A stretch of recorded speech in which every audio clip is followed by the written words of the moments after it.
Right. Well, thank you all for coming down to Northside this afternoon. My name is Ashley Campbell, I'm the Director of Northside Contemporary Arts. I'd like to firstly acknowledge country. We're here in Gimwais, Lunbari, Dinchi, country and of course Kyrra country of the Jamaika Nation. Some of you have been out on Ganji country across the waters here. So I'd just like to pay my deep respects to elders past, present and emerging. And it's been a great pleasure to be here today with the artists of Repatriate, led by curator Karen BLACKMAN. It's been a real treat working with Dabs on this show. And so we thought the best thing to do today is hear from the artists. And as I'm sure you're aware, come across their practices before, there's deep layers of meanings to these works. And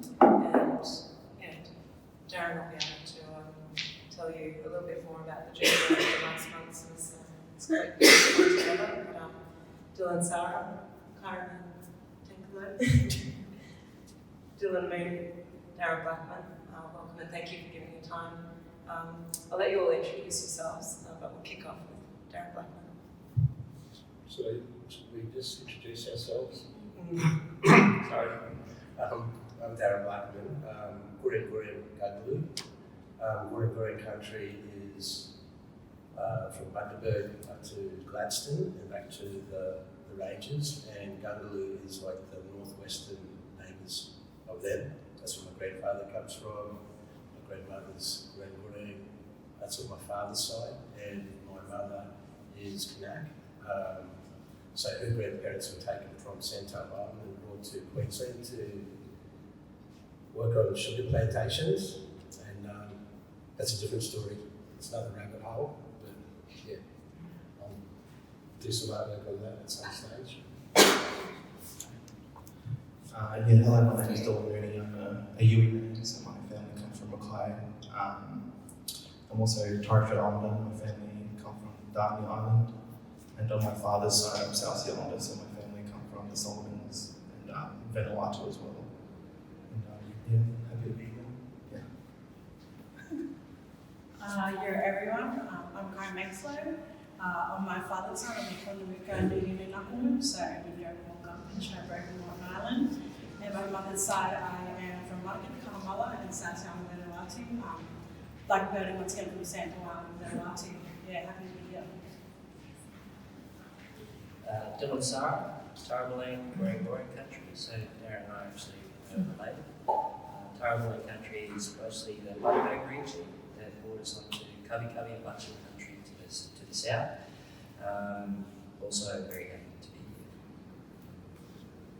We're all happy.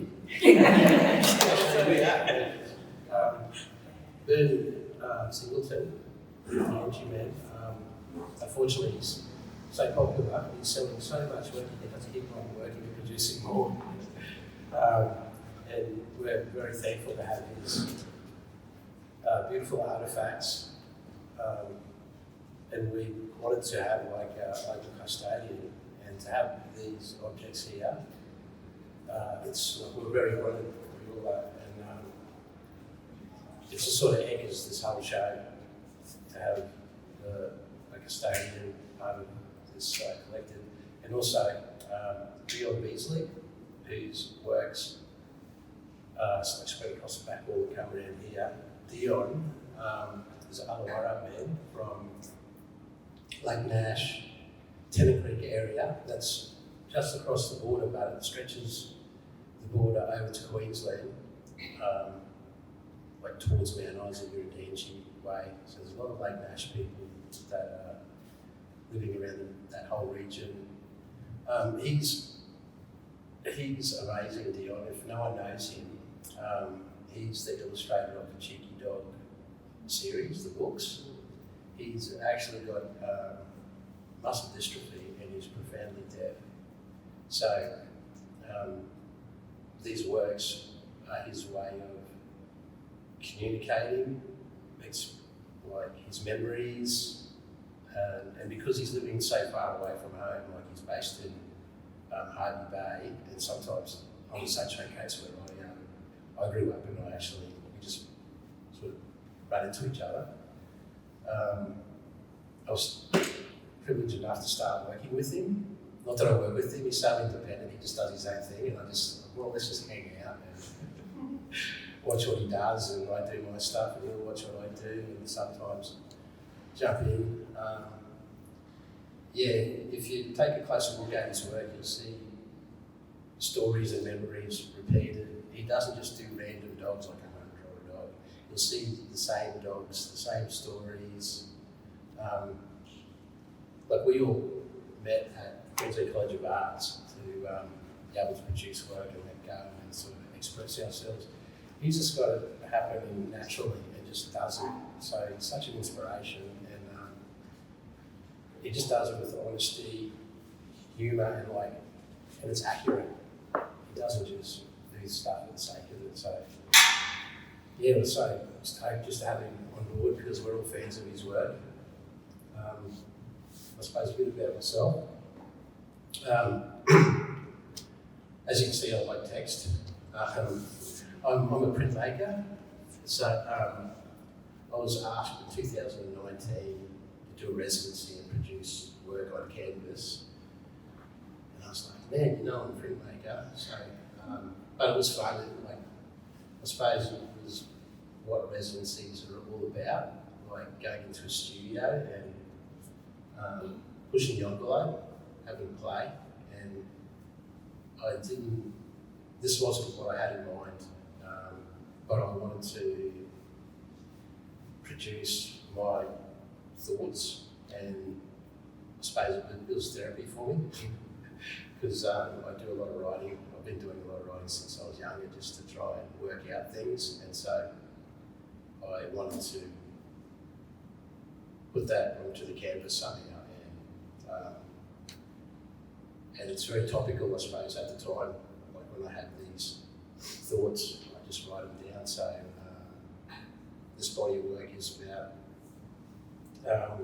the education curriculum, how the last federal government was talking about Indigenous perspectives and the discovery. So there was a bit of an issue with the government actually about it. And so I thought I'd try to tear it apart and say, what is he's talking about? Like, there's only really one history. There's not two histories. So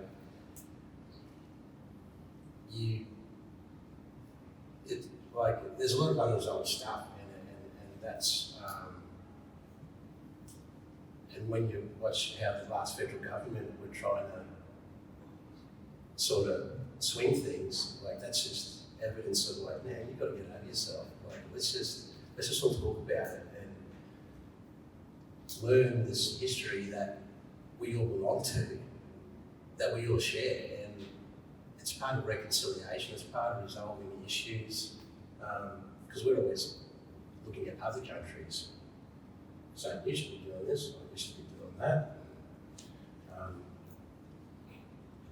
It's the one thing that we need to do as a nation to move forward and to be able to be closer as one. Like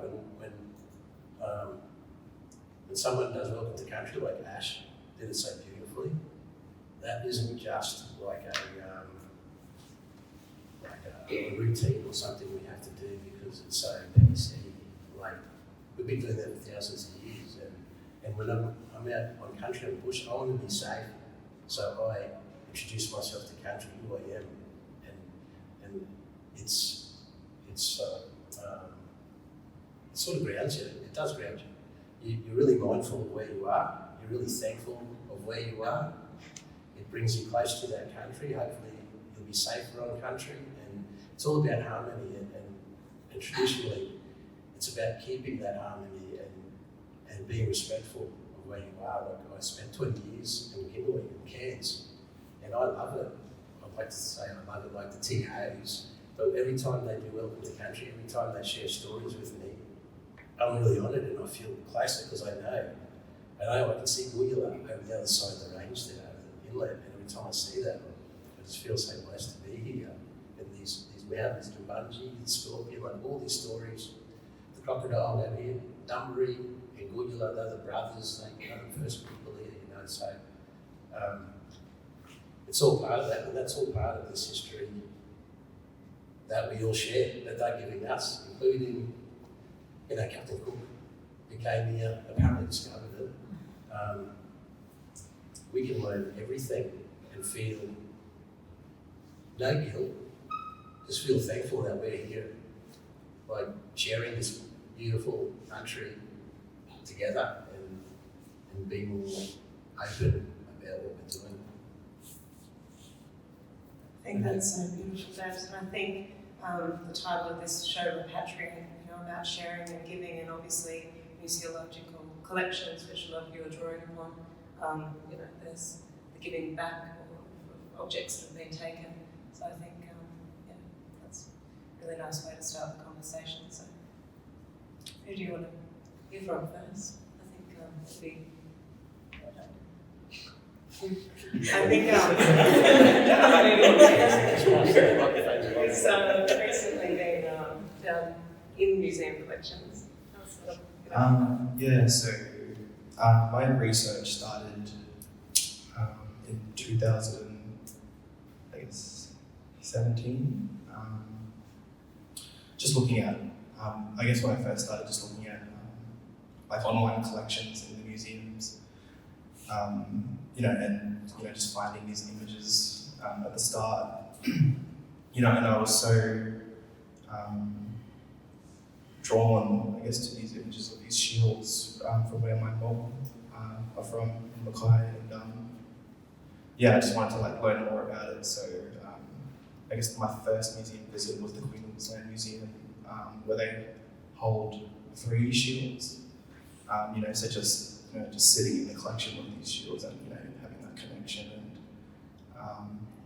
you know just being surrounded you know by these objects, you know, just really I guess helped me to you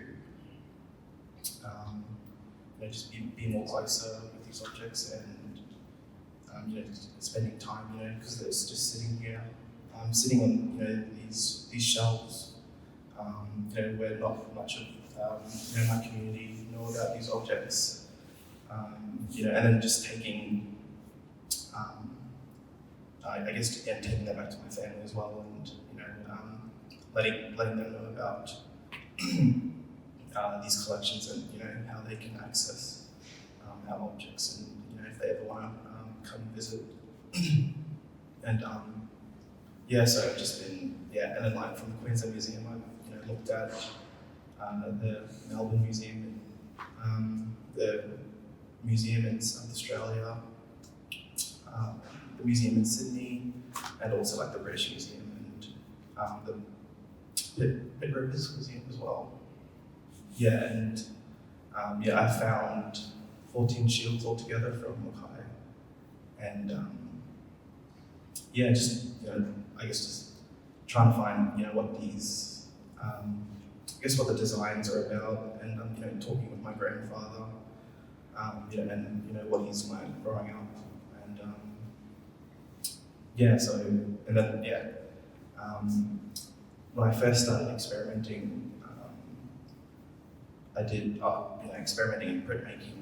So I'm traditionally a drawer when I came into uni, so yeah, that's all I wanted to do, and then you know I guess with help from Beasley and Carol McGregor really pushed me to get other mediums. So you know, I took on printmaking, so I learned lithography, and so that's where I just started playing around. I guess with the shields as well. Just talking about that story of like reclaiming these objects as my own, and my communities and my families, and and then I think this body of work was shown for my grad show, and so it's double-sided. So I wanted to try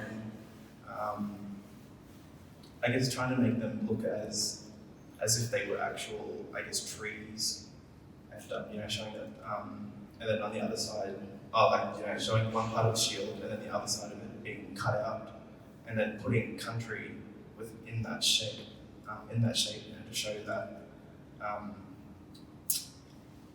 I guess, these objects are away from home. And but yeah, that's where I've got it up to at the moment.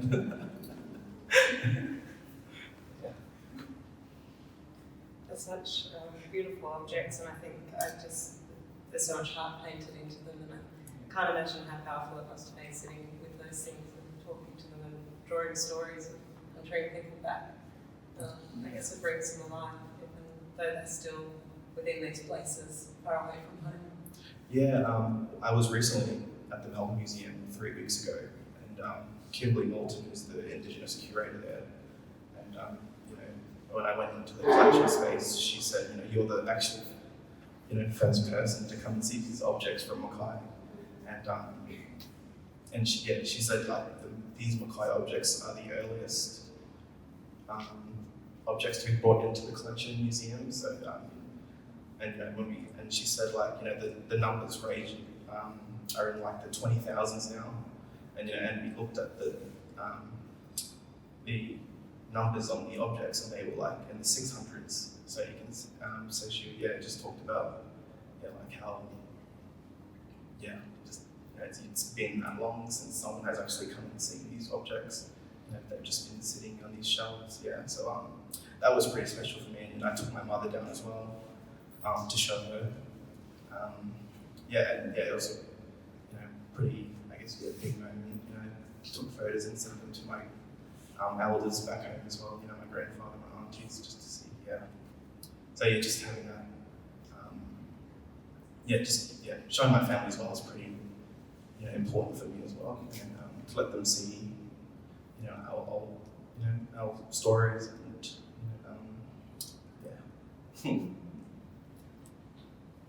KYRA, you go through a similar process, I suppose, recreating objects and printing. Can you tell us about that? Yeah, so like the when I went into uni, I was like, oh, I'm gonna be a painter. But Anakimi's here, and through uni, Anakimi really mentored me and pushed me through printmaking. And from there, we both discovered the technique that I do now. And from that, I go through the archives and I find these garments, which personally I try and look through museums, and I can't find, these garments that a lot of, especially with Mungaba, that Mama wore through the mission. So going through these old images and then finding every bit of description spoken about these garments, from like the loose threads to the rips and tears, from there recreating these garments and using this process and this material. This material is what I use through all my garments. It's called tarlatan, type of a cheesecloth, but we use it in printmaking, and we use it to take away colour and black from the etching plate. So for me, I use it as a metaphor of that attempt of assimilation, and what these garments were used for. And they were used to take away, our Aboriginal identity and trying to erase our identity. And through that, especially these garments, the whole process of putting colour back into these garments and switching and reversing that form of tarlatan, and also putting our artifacts back within these garments.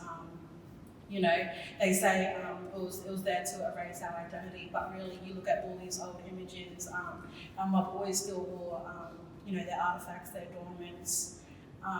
So maybe by their eyes, but through our eyes, it was just that trade-off, and we always still had our identity there. But I'll still continue that process of looking through garments and how different types of garments are used to take away our identity. But even today, we've taken that Western uniform and that Western clothes and put our own touch to it, like what we're all wearing today. We've reclaimed it and we've taken it all back.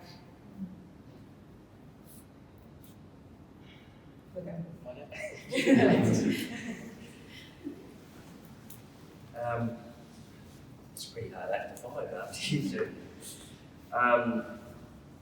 I think to start with, for myself, not only just to acknowledge the traditional owners of the country where we sit today, but there's also some other people in this room that I'd like to acknowledge, which is under their guidance and leadership, us three potentially wouldn't be sitting here having these discussions, being able to share our artwork with you, and that's Caramel and Bianca. And I think that's really important to acknowledge them, because all of this with what you see here and what we've been able to achieve has been done through the Griffith KYRA program, Contemporary Indigenous Arts program. That's a space that is very community orientated. For me to be able to talk about my practice, I can without a doubt say that these 3, 4, any other students from that program have all contributed in some way to my practice. It's been conversations, it's been sharing, it's been fighting and arguing and crying, and all of those things that happen in a family environment that allow us to shape who we are and the work that we produce.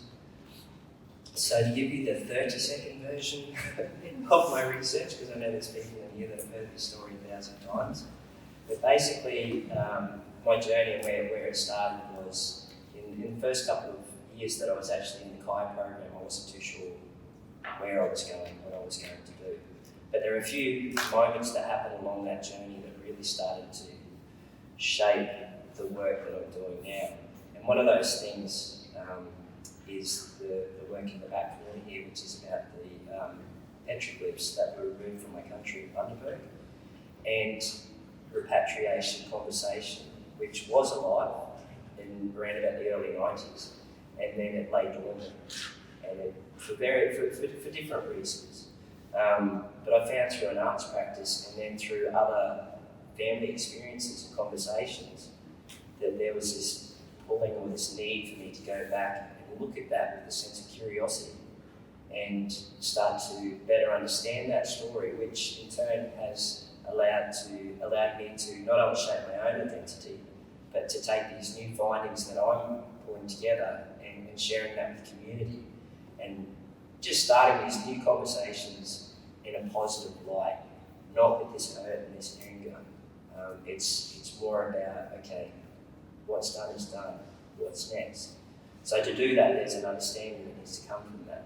So that's basically the centre point of my research and my art practice at the moment. But I'm also now starting to experiment with other print works that are coming from that foundation of the petroglyph work, which is experimentation with the artefact making, but also too being able to use these artefacts to tell stories in different ways. So for example, like with these ones here, I went through print as well, which again, I was like, KYRA, I thought I was going to come in and be the world's deadliest dog painter. But funnily enough, I think about maybe a month into it, I didn't even pick up a paintbrush. So I did, but the nature of print and how print works and its versatility and the beauty and the way that you can tell these stories is just limitless and endless in so many different ways. So for me, print was about how do I look at the artifact and reinterpret that in a way that makes people take a second look. And with this work with design and purpose, it's an extension of the work which is over here on the black wall, far wall, which is called the Tale of Three Boomerangs. And what I found was we got the opportunity to go to the museum, Queensland Museum, and see various artefacts. And I had one of the killer boomerangs put in my hands, which immediately I identified with because it was the mark that my great-great-grandfather had across his chest. So to hold that artefact and then have all these memories recalled to this physical object in my hand was something really, really special. I was like, right, how do I retell that story? So that was sort of the birth of the Three Boomerangs, and then because of that, I enjoyed that process so much. It was like, okay, how do I keep going with this? And so then the artwork of design and purpose came into play. And it was about looking at rearranging the artifact and making it an interesting and engaging look at it. Some people are not too familiar with what a killer boomerang is. We think, you ask young people, it's a boomerang, you throw it, it comes back, that's it. But there's so many different shapes, so many different variations, and all designed to be used in different ways.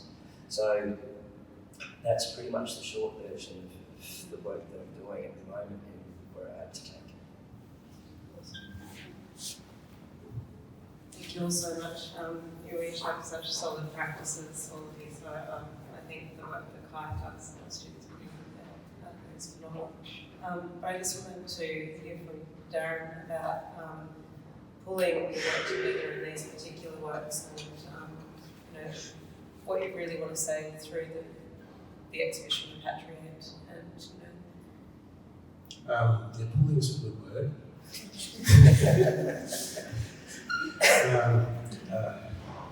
Yeah, well, we know each other well, and sometimes we get a bit slack because we're involved there. But so like, so we stayed together, and I met all these. But I really knew Bernie from living up here. Bernie is a proper culture man.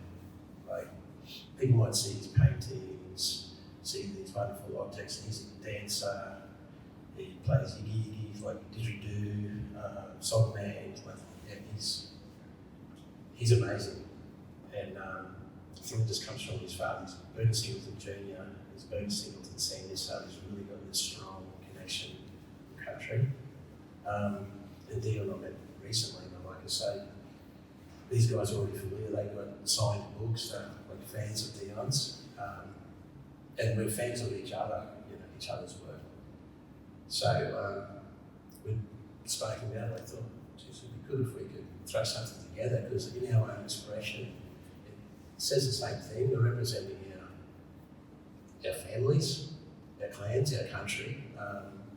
People might recognise my work, they might think it's political or something, but these are issues that we all have on our mind collectively when we're just trying to live our lives as people and trying to do our stuff and trying to be able to cultural practice, looking after the kids, doing whatever, got this other baggage.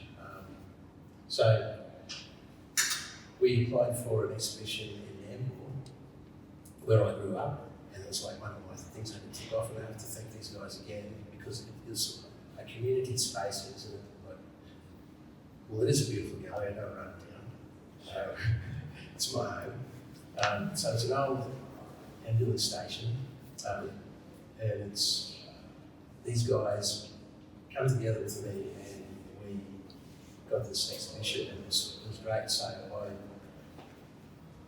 thought, as us as a collective, I contacted Northside first, and then I was going to contact Chris Stanhope from Tanks and just like chuck it out there, throw a bit of bait out, see what happens. And Ash got back to me straight away. Oh my God, I get email to Chris. I thought, well, I've got to kick this under my home. And it's sort of steamrolled from there. Started building it. So we did this first exhibition in a space that was probably the same walls. And a lot of the work was there. I created this work in that space. Skipped up at a uni, which I had to pay for. And then we were building towards this, and then these guys got other commitments. Dylan's got like a show at the regional gallery, so he was trying to do that. KYRA's got her thing going on, and he's like putting stuff together for KYAF for his booth there, and so we're all sort of, and also trying to do uni commitments plus, you know, big part of family and trying to share ourselves around. But I was confident, like we were all pretty confident, even though there's a lot of messaging at work, which way? What's going on, man? You know? But you know, it was great. Like I say, when you know each other and you love each other's work, you know you're going to bring something special together. Like Dion, he's just like, he's got going on. You know, he wasn't easy. He was the most difficult just because he had like these piles and piles of drawings. And I said, oh, Carol, this is Carol McGregor here. Like, he's like our Mother Goose of it. Like, so we throw problems at her and ask her a lot of questions. But so it's like, oh wow, well, Carol, I've got these drawings. Do you mind having a look at them for with me? Yeah, no worries. I brought them in. Like, there's just, I don't know, it's thousands. And she was expecting just like probably 100 drawings or something. And when she seen them, she freaked out. She's going, we've got to write a grant and get this little catalogue and stuff. And yeah, so just picking stuff from there, taking a big pile to the Nambo station and bringing a pile up here, and then culling it again. I got it and said, Ash, can you please take care of this? Right, that's another exhibition altogether. And then contacting Ash to invite a couple of traditional owners that represent Giveaway this area. We had Jamie Drum. Wish we could have him here today. Like this performer, like just a culture man. He was doing this performance piece, painting up his body, painting the floor. He had these objects around him, recycled and natural. It was amazing. And when you see stuff like that, you feel safe that culture's going to continue, like in this contemporary format that just speaks to so many people. So to have him and then to have Bernie like bring these things along, like I still can't get over like him working these rocks, these stones, and just working into it, doing what his ancestors did, and just going through this process. Like me thinking about that just like floors me. And to have him here and I don't know, it's just really special. And I sent pictures, so I sent it to these guys, and I'm like, oh my God, like, we're going to have this thing, like at our exhibition, like a group exhibition, but so privileged to have that. And then, you know, just setting it up, and that was fun. Like I said, I was confident it was going to happen, and heaps of praise to your side on Ash, Haven, being part of this whole, like the galleries, Uncle Kenneth Dad, Grace Lily Lee, my big brother, Keith with MOONEY, Heather Kawartha, having the mentoring points and all, you know, it's like, for us, we're just so privileged to be part of this and to have everyone here again, KYAF, like it's traditional stuff. Like we come together and we tell stories. The TAs invite us here, we bring our culture and then we share it with everyone. It's just, we're just really honoured to be part of it. So thank you, Ash, and everyone for coming here. And thank you all of you for being part of it and trusting us to show your work. And I'm really proud of all of you in this exhibition, and it's been a great pleasure to work with you. So thank you all. I'm not sure what the time is, but I was just wondering, just do a little check and see. 1:35. Great. So we've got a little bit of time for Q&A, if anybody has questions for these artists. I think that was a really informative chat, and really nice to hear more about these particular works. So these artists will be here the next little while. It's a pretty solid program, as you all know, KYAF Week. So thanks for giving us your time here, and we'll catch you around the galleries and also at Auction. Thanks for coming.